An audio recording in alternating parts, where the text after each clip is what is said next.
Bonjour à toutes et à tous. Nous sommes le 11 mars et c'est le quart d'heure de lecture nationale. C'est-à-dire que pendant 15 minutes, on met tout sur pause pour se laisser emporter par un livre. Que tu sois à l'école, au collège ou au lycée, c'est l'occasion de découvrir une histoire, un poème, un auteur ou juste de savourer quelques pages. Et si on écoutait ensemble, maintenant, quelques jeunes qui lisent. Je vous propose de commencer avec Naël. Il a 9 ans et il partage avec nous une fable de Jean de La Fontaine. J'espère que vous êtes prêts à rencontrer le corbeau et le renard. Le corbeau et le renard. Maître corbeau sur un arbre perché tenait dans son bec un fromage. Maître renard par l'odeur alléchée lui tint à peu près ce langage. « Eh bonjour, monsieur du corbeau, que vous êtes joli, que vous me semblez beau. Si, sans mentir, c'est votre ramage se rapporte à votre plumage. Vous êtes le phénix des hôtes de ces bois. » À ces mots, le corbeau ne se lampa pas de joie.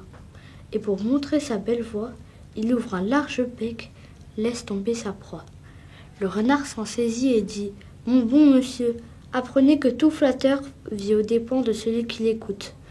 Cette leçon vaut bien un fromage sans doute. » Le corbeau, honteux et confus, jura mais un peu tard que l'on ne l'y prendrait plus. Par Jean de La Fontaine. Le corbeau et le renard, un classique dont on ne se lasse jamais. Maintenant, place au mot de Colette dans Sido, lu par Célène, 17 ans. Ce passage, il est tout au début du roman, si vous vous souvenez bien, et il dresse le portrait tendre de la mère de l'autrice, Sidonie, qui adorait flâner dans Paris. Sido par Colette. Ne lui sais-je pas tenu d'elle qu'elle m'eût donné, je crois, l'amour de la province.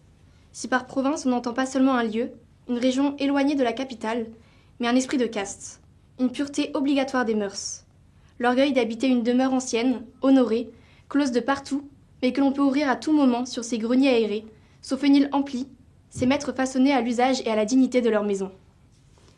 En vrai provincial, ma charmante mère, Sido, tenait souvent ses yeux de l'âme fixés sur Paris. Théâtre de Paris, mode, fête de Paris, ne lui étaient ni indifférents, ni étrangers. Tout au plus, les aimait-elle d'une passion un peu agressive, rehaussée de coquetterie, bouderie, approche stratégique et danse de guerre. Le peu qu'elle goûtait de Paris, tous les 2 ans environ, l'approvisionnait pour le reste du temps.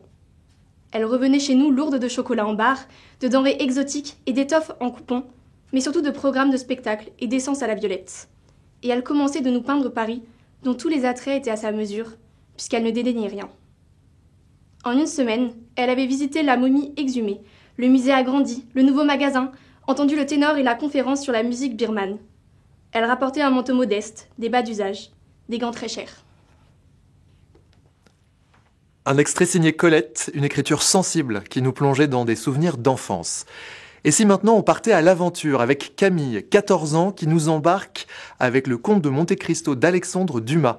On connaît l'histoire peut-être grâce au film, mais Camille va nous lire un passage fort, celui des retrouvailles entre Edmond et Mercédès. Alexandre Dumas, le comte de Monte Cristo. La pauvre femme laissa retomber sa tête entre ses mains. Ses jambes plièrent sous elle, et elle tomba à genoux. « Pardonnez, Edmond, dit-elle, pardonnez pour moi qui vous aime encore. » La dignité de l'épouse arrêta l'élan de l'amante et de la mère. Son front s'inclina presque à toucher le tapis.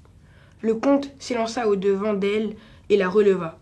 Alors assise sur un fauteuil, elle put, à travers ses larmes, regarder le mâle visage de Monte Cristo, sur lequel la douleur et la haine imprimaient encore un caractère menaçant. « Que je n'écrase pas cette race maudite, murmura-t-il, que je désobéisse à Dieu, qui m'a suscité pour sa punition. Impossible, madame, impossible. » « Edmond, dit la pauvre mère, essayant de tous les moyens. « Mon Dieu, quand je vous appelle Edmond, pourquoi ne m'appelez-vous pas Mercédès ?»« Mercédès, répéta Monte Cristo. Mercédès. Eh bien oui, vous avez raison. Ce nom m'est doux encore à prononcer, et voilà la première fois, depuis bien longtemps, qu'il est retenti si clairement au sortir de mes lèvres. Ô Mercédès, votre nom, je l'ai prononcé avec les soupirs de la mélancolie, avec les gémissements de la douleur, avec le râle du désespoir. Je l'ai prononcé glacé par le froid, accroupi sur la paille de mon cachot. Je l'ai prononcé dévoré par la chaleur, en me roulant sur les dalles de ma prison. Mercédès, Il faut que je me venge, car 14 ans j'ai souffert. 14 ans j'ai pleuré. J'ai maudit. Maintenant je vous le dis, Mercédès, il faut que je me venge.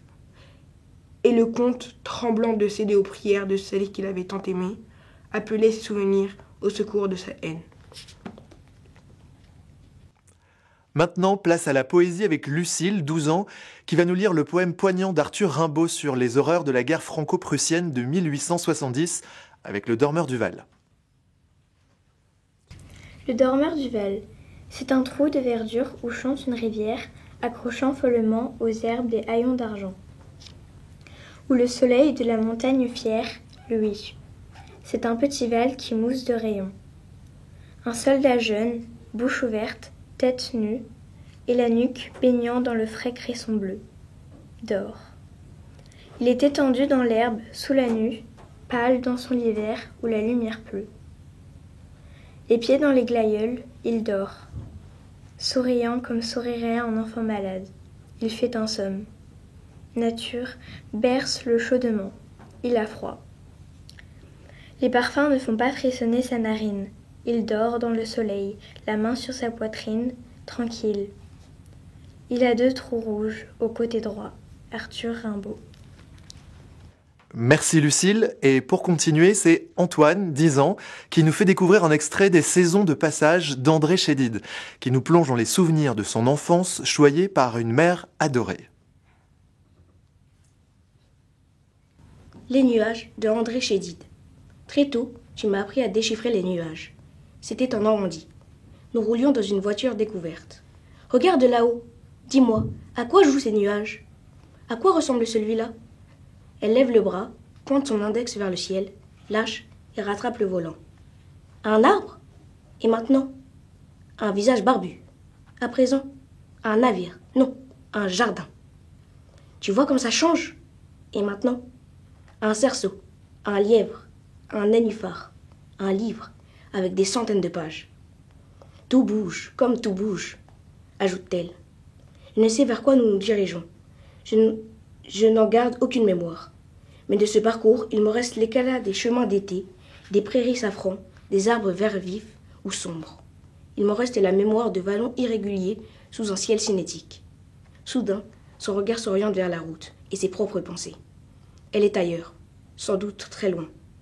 Mais, en quelques minutes, elle aura éveillé, semé, décuplé le plaisir de mes yeux. Depuis, sur terre ou en avion, je feuillette les nuages, découvrant leur routine ou leur métamorphose, leur consistance ou leur fragilité. Tout change, tout bouge. Là-haut, comme ici-bas, tout récidive, se transforme, se perpétue. Et pour finir en beauté, Antea, 20 ans, nous transporte dans l'univers de Sandrine Colette, avec Madeleine avant l'aube, qui a obtenu cette année le prix Goncourt des lycéens. Madeleine avant l'aube de Sandrine Colette. Rose vit seule dans sa petite maison. À un moment, elle a eu 2 fils, et ils sont partis. Ils ne sont pas nombreux ceux qui ont quitté le pays arrière, mais ces 2-là, ils en étaient, et ils ne sont jamais revenus. Au début, ils donnaient des nouvelles, des marchands qui venaient jusqu'à nous et qui récitaient un message. Les fils disaient que c'était mieux là-bas. Ils ne proposaient pas qu'elle les rejoigne.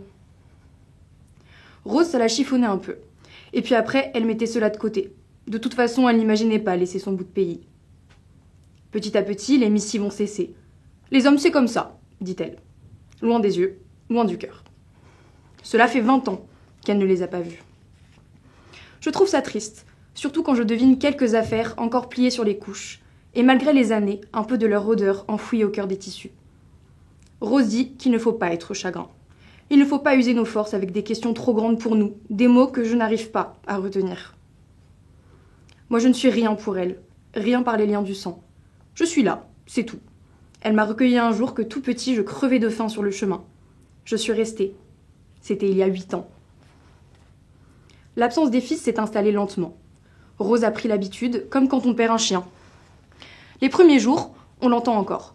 On pense qu'il va surgir dans nos jambes avec sa bonne tête de chien et ses yeux tendus quand on prépare la gamelle. Au bout d'un certain temps, 1 semaine ou 2 ou plus, on a arrêté de guetter les bruits de sa présence. Un peu plus tard encore, on oublie qu'il y a eu un chien dans cette maison-là. Rose, c'est pareil avec ses fils. Merci à toutes et tous d'avoir assisté à ces 15 minutes de lecture. Alors maintenant, on t'encourage avec le Centre national du livre à continuer à lire chez toi. Manga, BD, magazine, romans classiques, contemporains. Tu choisis ce qui te plaît, mais tu prends l'habitude de lire un quart d'heure par jour pour apprendre de nouveaux mots, découvrir de nouvelles histoires ou encore stimuler ton imagination. À bientôt!